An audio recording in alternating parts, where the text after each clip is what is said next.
તો આવો થોડાક અંકો જે વપરાય છે આપણા આધ્યાત્મિક જગતમાં એની થોડીક ચર્ચા કરીએ. સૌથી પહેલા 1 to 10 ની જો શરૂઆત કરીએ તો સૌથી પહેલા 1 નંબર, અને એ 1 નંબર થી આખા સૃષ્ટિનું સર્જન છે. જેમ આપણે કે ગણિતની શરૂઆત 1 થી કરીએ તો આખા સૃષ્ટિનું સર્જન, વેદનું વાક્ય તમને કહું, 1 નંબરનો પ્રયોગ વેદ કરે છે, એકોહમ બહુશ્યામ પ્રજાયેય.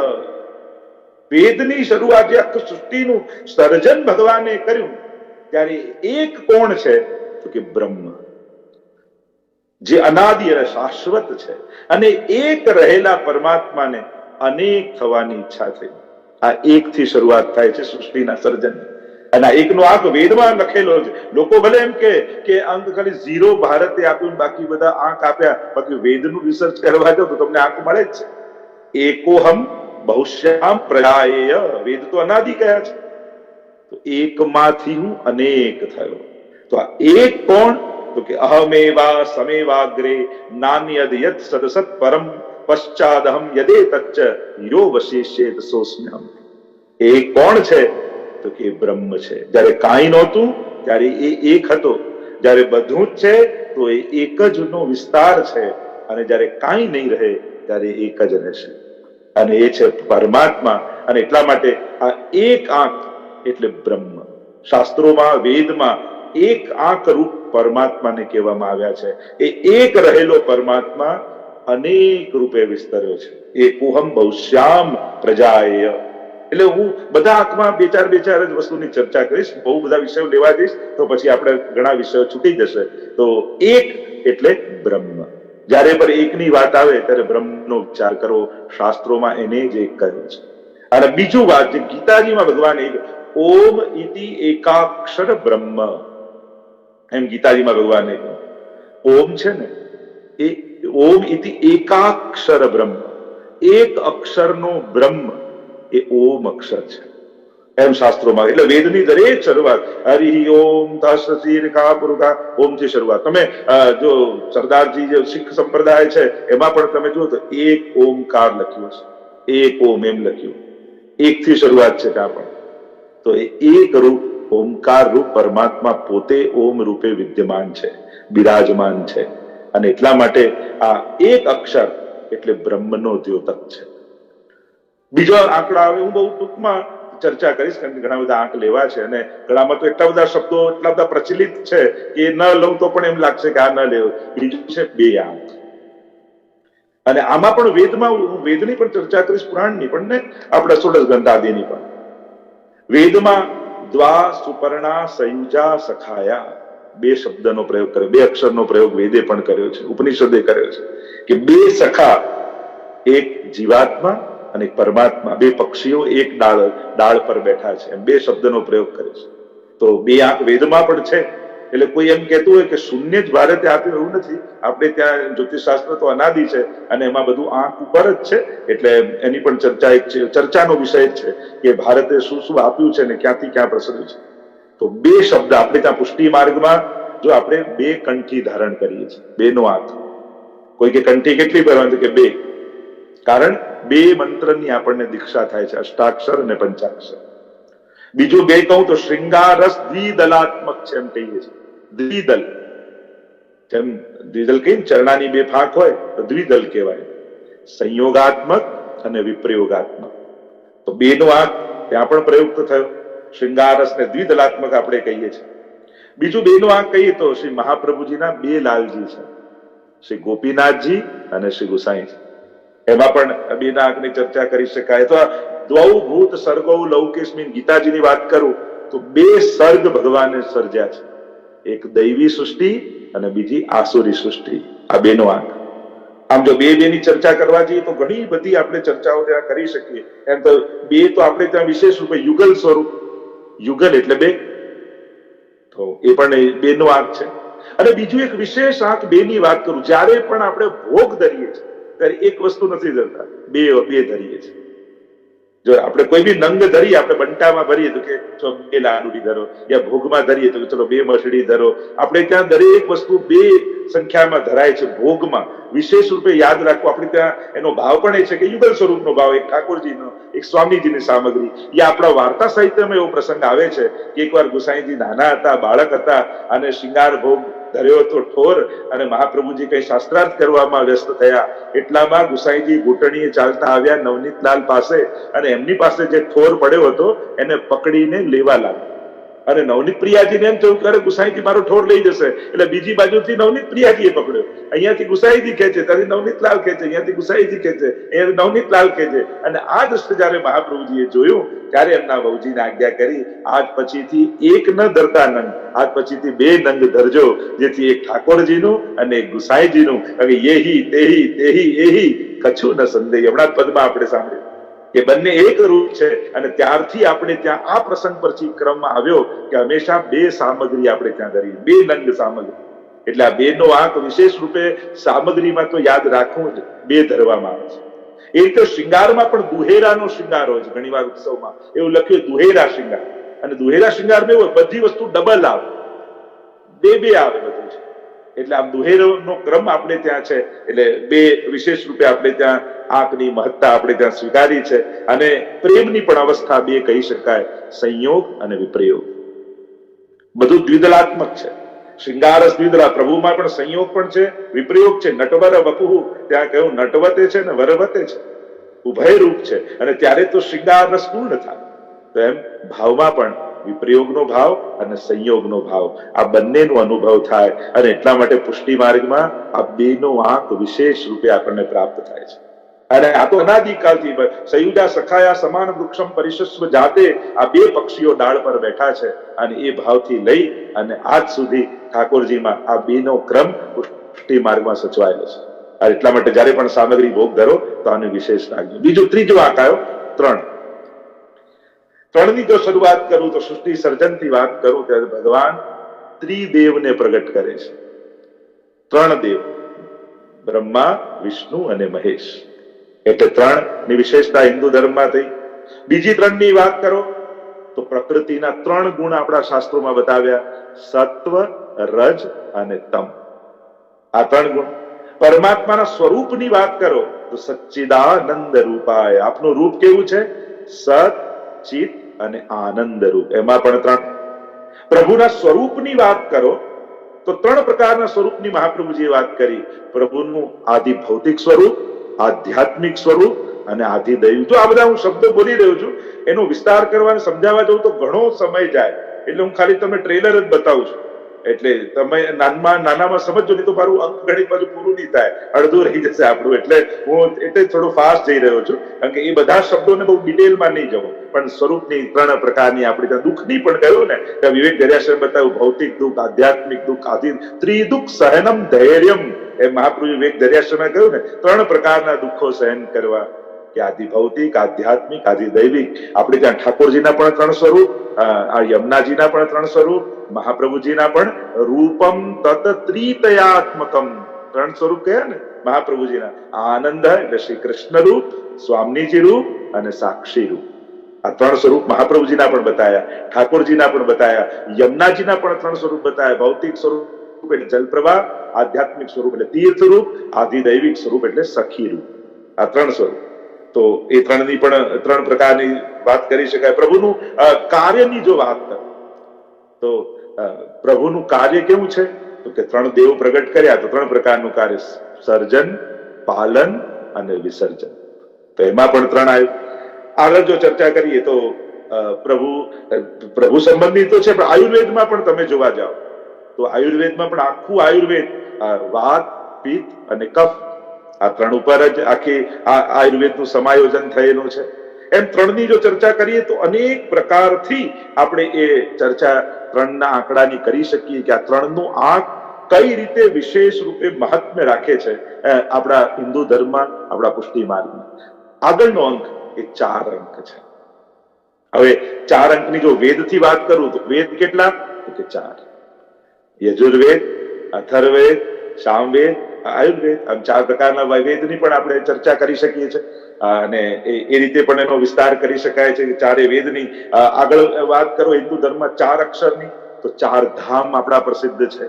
4 ધામ, ઉત્તરમાં બદ્રીનાથ, પૂર્વમાં જગન્નાથ, પશ્ચિમમાં દ્વારકાનાથ, દક્ષિણમાં શ્રીરંગનાથ. તો એ 4 ધામ. હજી તમે હિન્દુ ધર્મના 4ના અંકની વાત કરો તો આપણે ત્યાં 4 આશ્રમ કયા છે: બ્રહ્મચર્ય આશ્રમ, ગ્રહસ્થાશ્રમ, વાનપ્રસ્થાશ્રમ અને સંન્યાસ આશ્રમ. આપણે ત્યાં 4 વર્ણ કયા છે: ચાતુર વર્ણે મયા સૃષ્ટમ, ગુણકર્મ વિભાગ. ગીતાજીમાં પણ ભગવાને કહ્યું બ્રાહ્મણ, વૈશ્ય, ક્ષત્રિય અને શુદ્ર. આ 4 વર્ણ. અને આ 4 વર્ણ પર તો લોકો ઘણી વાર લોકો ટીકાએ કરતા હોય, નિંદાએ કરતા હોય, ઘણા પ્રકારની. પણ એક વસ્તુ યાદ રાખો, એ અમેરિકા હોય કે ઇન્ડિયા હોય, આ 4 વર્ણ બધે જોઈએ જ છે દરેકને. આ ભેદભાવ કરીએ ખોટી વાત છે. બાકી દરેક દેશને ચલાવવા ટીચર્સ જોઈએ, એટલે બ્રાહ્મણ જોઈએ જે એજ્યુકેટ કરી શકે લોકોને, બિઝનેસમેન જોઈએ, વૈશ્ય જોઈએ, ધંધો ઇકોનોમી એનાથી ચાલે, ક્ષત્રિય સિપાહી જોઈએ સુરક્ષા માટે, શુદ્ર એટલે સર્વિસ ડિપાર્ટમેન્ટના લોકો. અને એ રીતે 4 ડિપાર્ટમેન્ટ તો દરેક દેશને, સમાજને ચલાવવા માટે કોઈ આ 4ને માને ન માને પણ જોઈએ જ છે ને. હવે ચાલે છે ક્યાં પણ ગુણ કર્મ વિભાગ છે. તો આપણે ત્યાં જાતિ વ્યવસ્થા જુદી છે ને વર્ણ વ્યવસ્થા જુદી છે. એટલે આપણે ત્યાં જો અમુક જ્ઞાતિઓ આ બ્રહ્મ ક્ષત્રિય જ્ઞાતિના જેમ કહીએ ને, તો બ્રાહ્મણ ને ક્ષત્રિય બ્રાહ્મણ થયા કે ને, આ બ્રહ્મર્ષિ છે. વિશ્વામિત્ર એમ ક્ષત્રિય હતા, બ્રાહ્મણ થઈ ગયા. એટલે કે વર્ણ અપગ્રેડ થઈ શકે છે એના ગુણ અને કર્મ દ્વારા. એવા ઘણા તમે પ્રકાર જોશો. પરશુરામજી એમ બ્રાહ્મણ હોવા છતાં ક્ષત્રિય જેવા કર્મો કરે છે. એમ ઘણું તમે જયારે ચર્ચા શાસ્ત્રનું અધ્યયન કરો છો તો વર્ણની વ્યવસ્થા એના ગુણ અને કર્મ પ્રમાણે ચેન્જ થાય છે. પણ પાછળથી ભારતીય સમાજમાં શું થયું, વર્ણ વ્યવસ્થા અને જાતિ વ્યવસ્થા એવી એકબીજામાં ગૂંચવાઈ ગઈ કે સમાજ કન્ફ્યુઝ થોડો થઈ ગયો અને એની સ્પષ્ટતા કરી ન શક્યો. એને કારણે ઘણીવાર એને નિંદાનો પણ ભોગ બન્યો. પણ ભગવાન સ્પષ્ટ કહે છે ચાતુર વર્ણે મયા શુટ ગુણ કર્મ વિભાગ છે. ગુણ કર્મનું આ સમાયોજન છે, આ આયોજન છે, આ ભાગલા નથી, આ વ્યવસ્થા છે. તો જે 4ની આપણે ચર્ચા કરી રહ્યા છીએ, તો 4 વર્ણ, 4 આયુધ.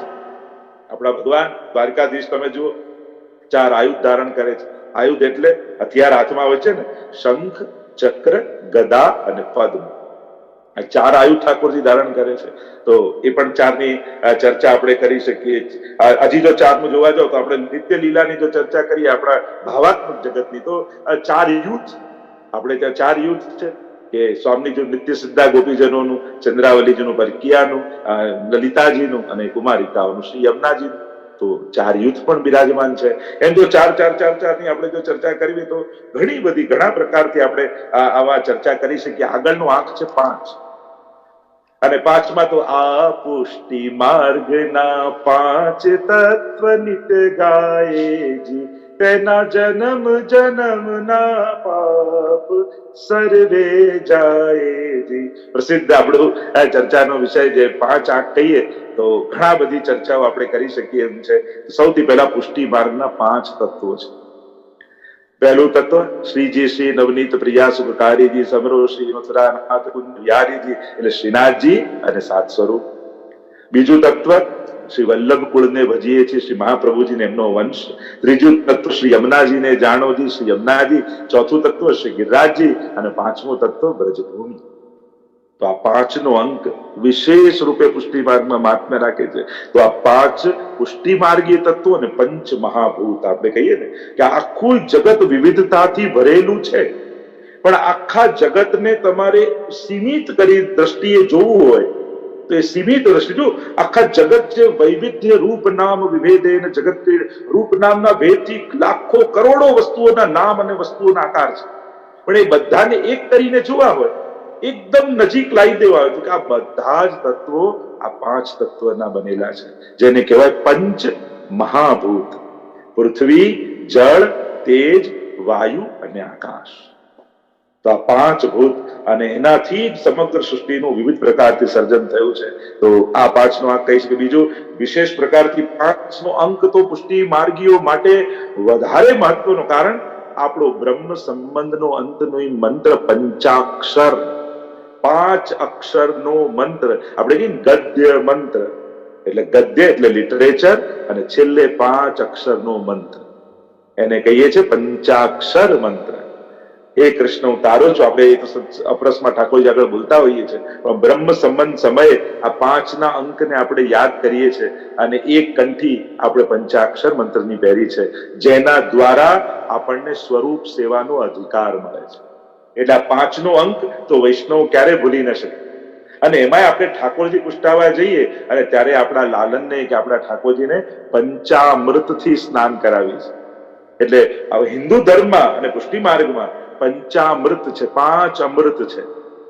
આજે તમે કઈ પણ જયંતિ યાદીના દર્શન કરો, હવેલીમાં જાઓ તો શાલિગ્રામજીને પંચામૃત કરાવતા હોય અને વર્ષે એકવાર ખુલ્લા દર્શનમાં શ્રી ઠાકોરજીને જન્માષ્ટમી સમયે મૂળ સ્વરૂપને પંચામૃત થતા હોય છે.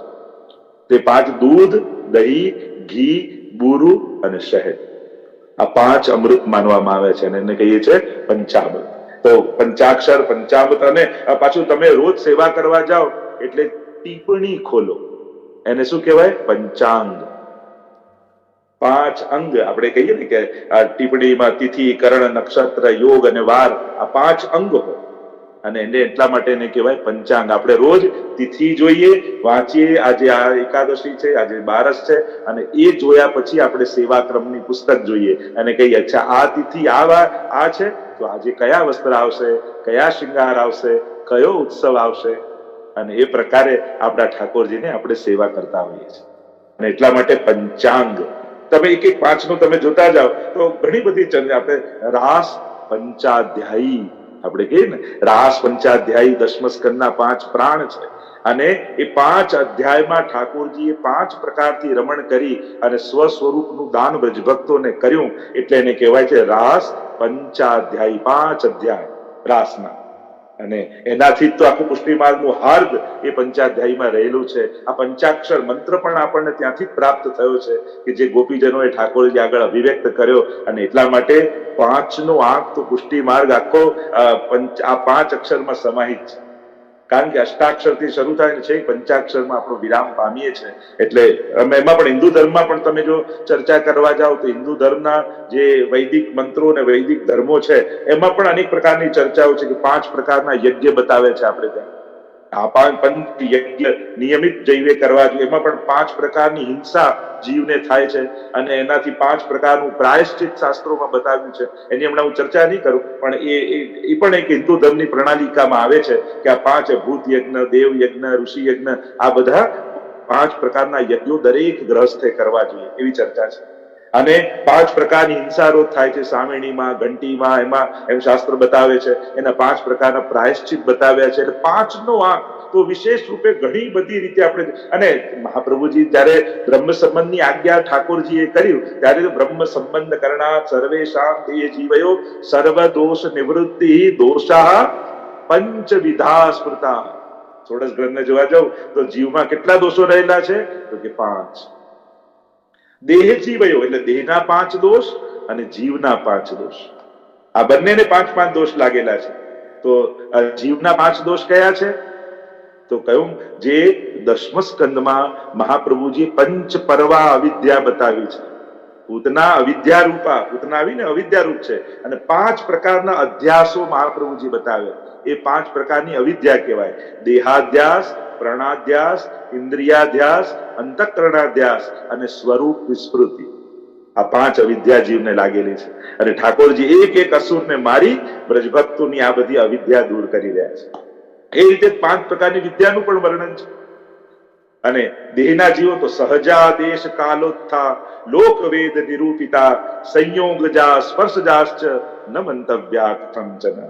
આ 5 પ્રકારના સિદ્ધાંત રસના દોષ બતાવે ને મહાપ્રભુજી. સહજા, સહજ જન્મની સાથે પેદા થનારા. દેશ કાલોત્થા, દેશના કાળના દોષો. લોકવેદ નિરૂપિતા, વેદ અને ધર્મશાસ્ત્રોમાં વર્ણિત કરેલા દોષો. સંયોગજા, બુદ્ધિપૂર્વક થતા દોષો. અને સ્પર્શજા, આમ 5 પ્રકારના દોષો લાગેલા છે અને એ બ્રહ્મ સંબંધ દ્વારા નિવૃત્ત થાય છે. તેમ 5ની જો આપણે ચર્ચા કરવા જઈએ તો ઘણી બધી પ્રકારથી આપણે 5 અક્ષરની ચર્ચા કરીએ એટલે પુષ્ટિ માર્ગમાં આ 5નો આંક વિશેષ મહાત્મ્ય ધરાવે છે.